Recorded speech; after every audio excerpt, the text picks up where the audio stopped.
தென்சென்னை பாஜக வேட்பாளர் தமிழிசை சவுந்தரராஜன் வேளச்சேரி பகுதியில் பிரச்சாரத்தில் ஈடுபட்ட போது சாலை ஓர கடையில் கேழ்வரகு கூழ் அருந்துவிட்டு UPI மூலம் பணம் செலுத்தினார்.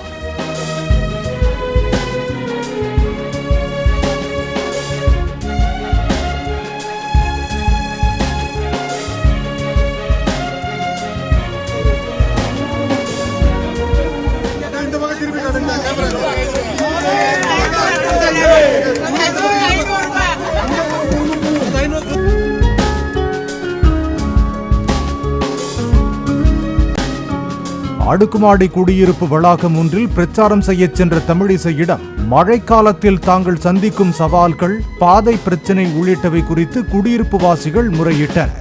அவர்களின் குறைகளை குறிப்பெடுத்துக் கொண்ட தமிழிசை சவுந்தரராஜன் வெற்றி பெற்ற பின் உறுதியாக நடவடிக்கை எடுப்பதாக கூறினார். ரொம்ப மிக்க மகிழ்ச்சி. இப்பவே நான் பார்த்துட்டேன் உங்களோட பிரச்சனை என்னன்னு. நாங்க எவ்வளவு முடியுமோ ஜூன் 4க்கு பிறகு நிச்சயமா உங்க குரலை ஒலிக்கக்கூடிய வாய்ப்பு எனக்கு இருக்கிறது.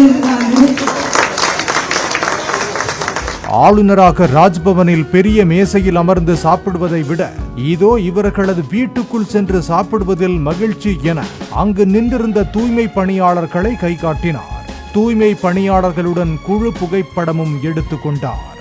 அங்க ஒரு பெரிய டைனிங் டேபிள் உட்கார்ந்து விருந்து சாப்பிட்டா கூட அதுல இல்லாத மகிழ்ச்சி, அது நிக்கிறாங்க பாருங்க, அவங்க வீட்டுக்குள்ள போய் சாப்பிடுறதுல எனக்கு கிடைக்காம. இப்ப ஒரு அக்கா கூழ் கொடுத்தாங்க, அந்த கூழ்ல கூலா இருக்கிறது மாதிரி எனக்கு ராஜ்பவன் கூலா இல்லை. அதனால யார் வேணாலும் என்ன வேணாலும் சொல்லிட்டு போட்டு எதுக்கு ராஜினாமா பண்ணாங்க, உங்களுக்காக தான் ராஜினாமா பண்ண.